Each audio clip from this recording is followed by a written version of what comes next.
Students, just now we have discussed that sodium atom has 11 electrons, isn't it? Sodium atom has 11 electrons in its outer shells. So how these 11 electrons are distributed, students? First shell, which is known as K shell, receives 2 electrons.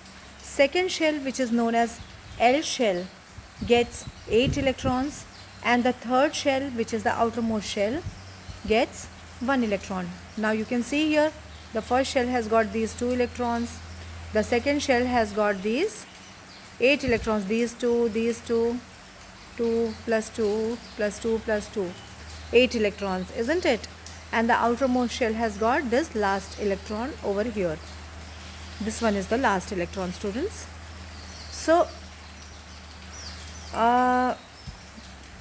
as per octet theory, the atom will be stable if it has 8 electrons in the outermost shell.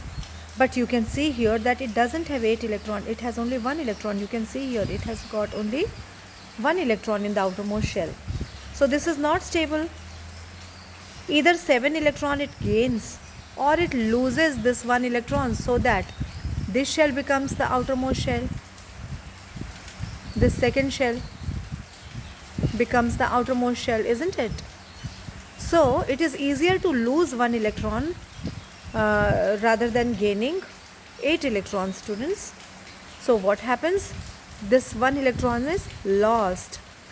So sodium loses this last electron. You can see here in this equation 1 electron is lost.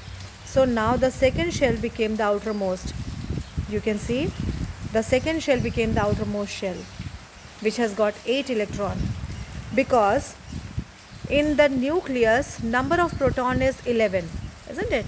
In the nucleus number of proton is 11, but electrons became 10. But electrons became 10 because it lost 1 electron. So positively charged particle is greater than negatively charged particle by 1. Hence 1 positive charge is given over here. So this forms a cation, students. This is known as a cation. This is how ion formation takes place.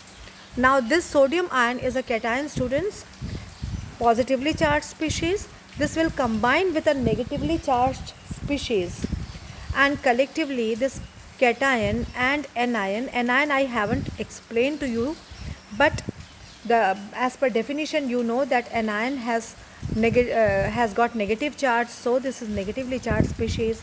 So when cation and anion, both of them combine, they form a molecule. So this is how atoms form ions first, and then positive negative ions combine to form a molecule, and this molecule exists. This is how atoms exist after formation of molecules.